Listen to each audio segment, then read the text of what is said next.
ମୁଁ ମୁଁ କ'ଣ ଭୁଲ କହୁଛି ଚତୁର୍ଥ ସେସନ୍ ଆରମ୍ଭ କରୁଛି। ଚତୁର୍ଥ ସେସନ୍ରେ କହିଥିଲି ଯେ ଆର୍ଟେରିଆଲ୍ ଆଉ ଭେନସ୍ ଲାଇନ୍ ଭିତରେ କାନୁଲା ଭିତରେ ଡିଫରେନ୍ସ କହିବି ବୋଲି। ତେଣୁକରି ଏଇଟା ହେଉଛି ଦେଖନ୍ତୁ, ଏଇଟା ହେଉଛି ଆର୍ଟେରିଆଲ୍ କାନୁଲା ଆଉ ଏଇଟା ହେଉଛି ଭେନସ୍ କାନୁଲା, ଯେଉଁଟାକି ଭେନଫ୍ଲମ୍ ଆମେ କହୁଛେ।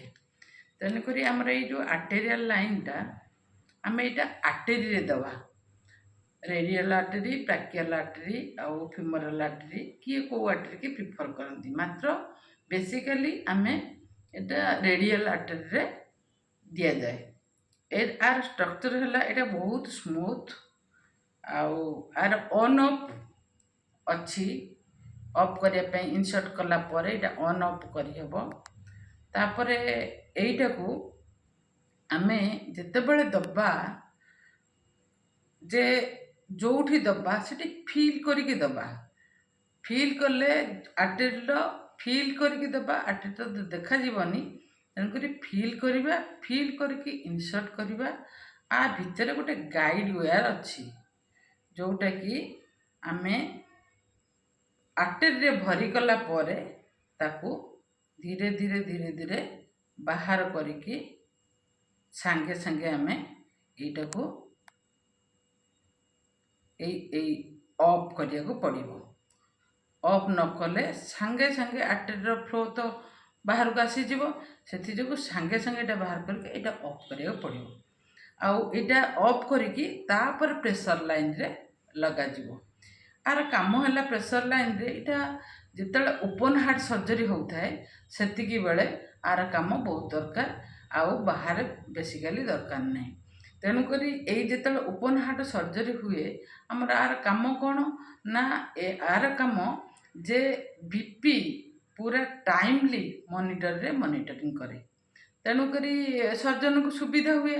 ଯଦି ବିପି ବଢ଼ିଗଲା କି କମିଗଲା, ସାଙ୍ଗେ ସାଙ୍ଗେ କ'ଣ ମେଡ଼ିକେସନ୍ ଦିଆଯିବ, କେମିତି ଲାଇଫ୍ ରିକଭରି କରାହେବ, ସେଇଟା ଏଇଥିରେ ଜଣାପଡ଼େ। ଆଉ ଗୋଟେ ହେଲା, ଏଇଟା ଦେବା ଦ୍ୱାରା ଆମେ ଏବିଜି କରିବା, ଆର୍ଟେରିଆଲ୍ ବ୍ଲଡ଼ ଗ୍ୟାସ୍।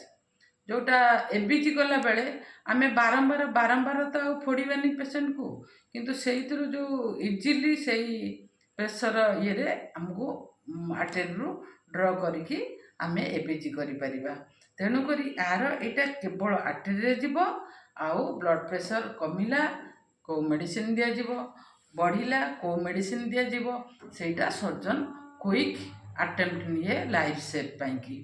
ମାତ୍ର ଏଇ ଯେଉଁ କାନୁଲାଟା ଅଛି, ଏଇଟା ହେଉଛି ଭେନସ୍ କାନୁଲା କହୁଛନ୍ତି ବା ଭେନଫ୍ଲମ୍। ଏହାର ବି ସେମ୍ ଷ୍ଟ୍ରକ୍ଚର, ମାତ୍ର ସେଇଟା ଫିଲ୍ କରିକି ଦିଆଯାଏ। ଏଇଟା ଆମେ ଭେନ୍, ଷ୍ଟ୍ରେଟ୍ ଭେନ୍ ଦେଖିବା। ଆମେ ତ ଭେନଫ୍ଲମ୍ ଇନସେକ୍ସନ୍ ପଢ଼ିଛେ, ତେଣୁକରି ଏଇଟା ଭେନ୍ ଦେଖିକି ସାଇଡ଼୍ରୁ ନେଇକି ଆମକୁ ଭେନଫ୍ଲମ୍ରେ ଦିଆଯିବ। ଏଇଟାକୁ ଟିକେ ରୋଟେଟ୍ କରାହେବ। ଏଇ ଯେଉଁ ଏମିତି ଥିବ, ଯେଉଁ ଏଇଟା ଏଇଠି ଯେଉଁ ଲାଗିକି ରହିଛି, ଏଇଟାକୁ ଟିକେ ରୋଟେଟ୍ କରିବେ। ରୋଟେଟ୍ କରିକି ଇନସର୍ଟ କରିବେ। ଇନସର୍ଟ କରିକି ପୁଣି ଡ୍ର କରିବେ।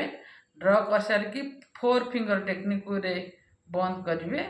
ତାପରେ ଏଇ ପିଷ୍ଟନ୍, ୟାକୁ କହୁଛନ୍ତି ପିଷ୍ଟନ୍, ତାର ହେଉଛି ଗାଇଡ଼ ୱେୟାର। ତେଣୁକରି ଏଇ ଯେଉଁ ବଟମ୍ଟାକୁ କ୍ଲକ୍ ୱାଇଜ୍ରେ, ଏଇଟା 4 ଫିଙ୍ଗର ଦେଇକି ଏଇଟା କ୍ଲକ୍ ୱାଇଜ୍ରେ ଦେବେ। ଆର କାମ ହେଲା, ଆମେ ଡକ୍ଟର ଆଡ଼ଭାଇସ୍ କରିଥିବେ ମେଡ଼ିକେସନ୍ ଦେବା ପାଇଁ, ଆଇଭି ଫ୍ଲୁଇଡ଼ ଦେବା ପାଇଁକି, କିମ୍ବା କେମୋଥେରାପି ଦେବା ପାଇଁକି, ବ୍ଲଡ଼ ଦେବା ପାଇଁକି, ପ୍ଲାଜମା ଦେବା ପାଇଁକି, ଏଗୁଡ଼ାକ ଏଇ ପର୍ପଜରେ ଆମକୁ ଭେନସ୍ ଲାଇନ୍ ଦିଆଯାଏ। ତେଣୁକରି ଦୁଇଟା ଯାକ ପେନଫୁଲ୍ ଆମର ପ୍ରୋସିଜର। ଏଥିରେ ଆମେ ପ୍ରିଲକ୍ସ ଅଏଣ୍ଟମେଣ୍ଟ ବିଫୋର୍ ଇନସର୍ସନ୍ ଦେବା। ସେଥିରେ ଆମେ 1% ଜାଇଲୋକେନ୍ ଇଞ୍ଜେକ୍ସନ୍ ଇନସର୍ଟ କରିକି ଦେବା। କାରଣ ଏଇ ଦୁଇଟା ଯାକ ବି ଆମେ ଭେନ୍ର ଇନଫେକ୍ସନ୍ ହେବାର ଚାନ୍ସ ଥାଏ। ସେଥିଯୋଗୁଁ ପୁରା 100% ଷ୍ଟେରାଇଲ୍ ଟେକ୍ନିକ୍ରେ ଆମେ ଏଇଟା ଦେବା। ତେଣୁକରି ଏଇଭଳି ଭିଡ଼ିଓ ଯଦି ଆପଣମାନେ ମୋ ତରଫରୁ ଜାଣିବା ପାଇଁ ଚାହାନ୍ତି, ଭିଡ଼ିଓଟିକୁ ସବସ୍କ୍ରାଇବ୍ କରିବେ, ଲାଇକ୍ କରିବେ, କମେଣ୍ଟ କରିବେ, ସେୟାର କରିବେ। ରହୁଛି।